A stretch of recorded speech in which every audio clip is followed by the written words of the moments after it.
இல்ல குழந்தையே, அப்பன் உன் இல்லத்துக்குள் இருக்கின்ற பூஜை அறையில் இருக்க முடியாமல் தவித்து கொண்டு இருக்கின்றேன். என் தங்கமே, உன் அப்பன் எப்பொழுதும் உன் இல்லத்தில் நிரந்தரமாக இருந்து உனக்கு ஆசிகளை வழங்க வேண்டும் என்று ஆசைப்படுகின்றேன். அப்படி இருக்கும் பொழுது சில விஷயங்கள் உன்னுடைய பூஜை அறையில் நீ செய்கின்ற தவறினால் அப்பன் என்னால் மட்டும் அங்கே இருக்க முடியவில்லை என்பதற்காக இப்பொழுது உனக்கு இதை தெரிவிக்க நான் வரவில்லை. என் குழந்தையே, எந்த தெய்வமாக இருந்தாலும் அவராலும் அங்கு இருக்க முடியவில்லை. அங்கே தவறுகள் இருக்கின்றது என்றால் உன்னுடைய தெய்வங்கள் யாருமே அங்கு இருக்க முடியாத நிலை ஏற்பட்டுவிடும்.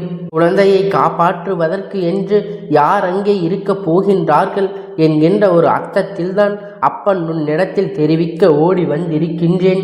தங்கமே, நான் உன்னிடத்தில் ஒரு முறை சொல்லி இருக்கிறேன் அல்லவா?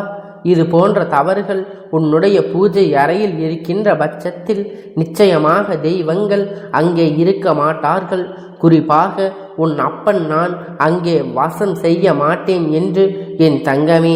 ஆனாலும் நீ கவனக்குறைவினால் குறைவு இன்று எத்தனை பெரிய பிரச்சனைகள் உன் வாழ்க்கையில் ஏற்பட்டு கொண்டு இருக்கின்றது. ஒரு முறை நன்கு சிந்தித்து பார். தெரியும் பிரச்சனைகளும் வேதனைகளும் எத்தனை எத்தனை என்று. அது எதனால் வந்தது? நமக்கு அப்படி வரும் பொழுது அதனை ஏன் தடுக்க யார் நம்மோடு துணை இல்லை என்று நீ நினைக்கின்றாய் அல்லவா? அதற்கு முன்பாக நம் எல்லாவற்றிலும் சரியாகத்தான் இருக்கிறோமா? நம் இல்லத்தில் எல்லாம் சரியாகத்தான் இருக்கின்றதா என்று கவனம் முதலில் உனக்குள் இருக்க வேண்டும். எல்லாம் தானோவென்று எல்லாவற்றையும் எல்லா பூஜைகளையும் விளக்கி ஏற்றுவதையும் செய்து கொண்டு இருக்கக்கூடாது. என் தங்கமே, சில விஷயங்கள் இப்படித்தான் இருக்க வேண்டும் என்று இருக்கின்றது. நானே உன்னிடத்தில் வந்து உன்னுடைய பூஜை அறையில் நீ எனக்கு தினமும் விளக்கினை ஏற்ற வேண்டும், தினமும் எனக்கு பூ மாலை சாற்ற வேண்டும் என்று எனக்கு நீ வைத்திருக்கின்றாய். படைக்க வேண்டும் என்றெல்லாம் உன்னிடத்தில் நான் கேட்கவில்லை. என் குழந்தை, நான் உன்னிடத்தில் கேட்பது எல்லாம் உன்னுடைய பூஜை அறையை எப்பொழுதும் சுத்தமாக இருக்க வேண்டும் என்பதுதான். என் தங்கமே, தெய்வங்கள் கூடியிருக்க வேண்டும் என்று நீ நினைக்கிறாய் அல்லவா? எப்பொழுதும் சுத்தமாக இருக்க வேண்டும். நான் உள்ளே இருந்து கொண்டு இருக்கும் பொழுது அங்கு சுத்தம் இல்லாமல் அசுத்தமாக இருக்கும் பட்சத்தில் தெய்வங்களுக்கு பூஜை அறைகள் என்று ஒன்று எதற்கு என்பதை நீ புரிந்து கொள்ள வேண்டும். என் தங்கமே, சுத்தமாக வைத்திருப்பதற்காக மட்டுமே அப்பன் இதனை சொல்லவில்லை. என் குழந்தை, உன்னுடைய பூஜை அறையில் இந்த 2 தவறுகள் இருக்கக்கூடாது. அது இருக்கின்ற பட்சத்தில் உனக்கு நிச்சயமாக ஒரு தெய்வம் அளிக்கின்ற ஆசீர்வாதம் உன்னை முழுமையாக வந்து சேராது என்பதை நீ உன்னுடைய இல்லத்தில் நீ செய்கின்ற அந்த தவறினை அப்பன் உனக்கு காட்டுவதற்காகத்தான் நான் ஏற்கனவே சொல்லியது உனக்கு ஞாபகம் இருக்கிறதா? அதை நீ பின்பற்றுவாயா? நிச்சயம் உனக்கு வாழ்க்கையில் நல்லதே நடக்கும் என்பதே எந்த ஒரு மாற்று கருத்தும் இல்லை. என் குழந்தையே, சிலருக்கு இன்னும் இந்த விஷயம் தெரியாமல் இருக்கின்றது. அவர்கள் அறியாமல் மீண்டும் மீண்டும் அந்த தவறை செய்து கொண்டு இருக்கின்றார்கள். அதற்காக தெரிவிக்க வேண்டும் என்றுதான் அப்பன் இப்பொழுது ஓடி வந்திருக்கிறேன்.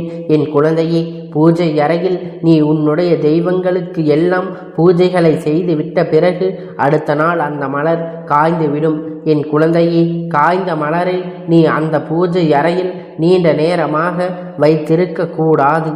அதை அங்கிருந்து அப்புறப்படுத்திவிட வேண்டும். எதற்காக அதை அப்புறப்படுத்த சொல்கிறேன் என்றால், என் தங்கமே, காய்ந்த மலர்கள் அங்கு இருக்கும் பொழுது உன்னுடைய தெய்வங்களும் மனம் உவந்து மனதார மன சந்தோஷத்தோடு அவர்கள் உனக்கு புத்துணர்ச்சியோடு ஆசிகளை கொடுக்க ஓடி வருவார்கள். அதுபோல வண்ண வண்ண மலர்கள் என்பதற்காக நீ செயற்கையான மலர்களை நீ தெய்வங்களுக்கு ஒருபோதும் சூட்டக்கூடாது. என் குழந்தை, தெய்வங்களுக்கு சூட்ட நினைக்கின்ற மலர்கள் நீ இயற்கையான மலர்களாக இருக்க வேண்டும். என் மனதில் எந்த ஒரு மாற்றமும் இல்லை. என் குழந்தையே, அதுபோல நீ செய்கின்ற இன்னொரு தவறு, உன் இல்லத்தில் இருக்கின்ற யாராவது ஒருவர் அவரின் படத்தை வைத்து நீ அங்கே வணங்கி கொண்டு இருப்பது. உனக்கு அவர்கள் தெய்வங்களாக கூட தோன்றலாம். நீ அவர்களை உயிரினும் மேலாக நேசித்திருக்கலாம். அவர்களை அங்கு வைக்க கூட முடியாதா? இந்த இடத்தில் நான் வேறு யாரையும் வைக்க மாட்டேன் என்று கூட நீ நினைக்கலாம். என் தங்கமே, உன்னுடைய அன்பிற்கு நான் அடிபணிகின்றேன். ஆனால் அதை வைப்பதற்கு இடம் அது வல்ல என்றுதான் அப்பன் உனக்கு எடுத்துரைக்கின்றேன். இறந்தவர்களின் புகைப்படத்தை நீ தனியாக வைத்து வழிபடு. அவர்களுக்கு என்ன வேண்டுமோ அதை செய்து நீ தெய்வங்கள் இருக்கின்ற இடத்தில் அதனை வைக்கக்கூடாது. உனக்கு இரண்டிற்கும் உள்ள வேறுபாடு நிச்சயமாக தெரியும் என்று அப்பன் நினைக்கின்றேன். என் தங்கமே, இறந்தவர்கள் உன் மனதில்தான் நீ தெய்வமாக முடியும் என்று. தெய்வங்கள் என்பது எல்லோருக்குமே கையெடுத்து வணங்கக்கூடியவர்கள். உன்னுடைய வீட்டில் இறந்தவரின் புகைப்படத்தை வைத்து நீ மட்டும் வணங்க முடியும். வெளியில் இருந்து யாராவது ஒருவர் வந்தால் உன்னை கையெடுத்து வணங்க சொன்னால் நீ நிச்சயமாக கையெடுத்து வணங்க மாட்டாய் அல்லவா? அப்படி உன் வீட்டில் இருக்கும் பொழுதும் யாரும் வணங்க மாட்டார்கள் அல்லவா? பொதுவாக கருதி நீ அவர்களை உள்ளே கொண்டு வர முயற்சி செய்தால் அப்பன் உனக்கு இத்தனை வாக்குகளை கொடுத்த பிறகு புரியவில்லை என்றால் நீ அந்த அவரின் புகைப்படத்தை அங்கே வைத்து உன்னுடைய தெய்வங்களுக்கு நீ எத்தனை கோடி பூஜைகள் செய்தாலும் அது உனக்கு பலன் கொடுக்காது என்பதை நீ நினைவில் வைத்து கொள்ள வேண்டும். என் பிள்ளை, நான் எப்பொழுதும் உனக்கு வாழ்க்கையில் நல்லதை மட்டுமே எடுத்து சொல்லி கொண்டு இருக்கின்றேன். என் குழந்தையே, சந்தோஷமாக இருக்க வேண்டும். என் குழந்தை, வாழ்க்கையில் நடக்கின்ற எல்லா விஷயங்களும் சந்தோஷத்தை கொடுக்க வேண்டும். நீ தெய்வங்களுக்கு மனமாற செய்கின்ற எல்லா விஷயங்களும் உனக்கு நல்ல பலனை கொடுக்க வேண்டும் என்பதில் உன்னை விட நான் தெளிவாக இருக்கின்றேன். அதற்காக அப்பன் உனக்கு வழிமுறைகளை எல்லாம் சொல்லி கொடுக்கின்றேன். நீ செய்கின்ற சிறு தவறினால் உன்னுடைய பூஜைகள் எல்லாம் பாலாகி இருக்க போகிறது அல்லவா? அதனால் என் குழந்தையே, இதுவரை நீ எப்படி இருந்தாயோ இனிமேல் சற்று கவனமாக இருக்க வேண்டிய விஷயம். கவனமாக மிகவும் அதிகம் தேவை. கடவுள் மீ நம்பிக்கை வைத்திருக்கிறாய் அல்லவா? கடவுள் எல்லாம் செய்ய வேண்டும் என்று நினைக்கிறாய். ஆனால் அதில் ஏற்படுகின்ற சிறு தவறினால் உன்னுடைய அத்தனை பலன்களும் கிடைக்காமல் போவது என்பது என்னால் ஏற்றுக்கொள்ள முடியாத விஷயமாக இருக்கின்றது. அதனால் என் தங்கமே, இனி ஒருபோதும் இந்த தவறுகளை உன்னுடைய பூஜை அறையில் செய்து விடாதே. உன் மனதிற்குள் தெரியும் அல்லவா, இதனால் நாம் செய்கின்ற எந்த பூஜைகளும் பலன் கிடைக்காது என்று. அதை தாண்டி நான் உன் இடத்தில் சொல்வதற்கென்று வேறு எதுவும் இல்லை. வாழ்க்கையில் இது போன்ற தவறுகளை ஒருபோதும் செய்து விடாதே. அப்பன் உனக்கு எல்லா செய்திகளையும் தந்து கொண்டுதான் இருக்கின்றேன். நிச்சயமாக என் குழந்தை, வெற்றி வாழ்க்கை அதிகமாக கிடைத்துவிடும் என்று நான் மிகவும் விருப்பப்படுகின்றேன் என்பதை நீ புரிந்து கொள்ள வேண்டும். இந்த அப்பன் உன் மீது கொண்ட அன்பின் காரணமாகத்தான் உன்னோடு பேச ஓடி வந்திருக்கிறேன் என்பதை என் குழந்தை நீ ஒருபோதும் மறக்காதே.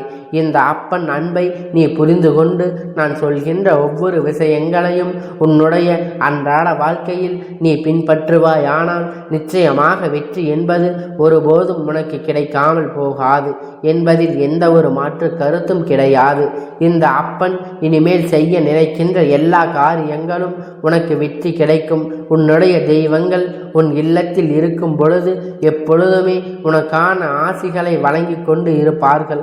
உன்னால் உன்னுடைய தெய்வங்கள் உன்னுடைய பூஜை அறையில் மலர்களை சூட்ட முடியவில்லை என்றால் பரவாயில்லை.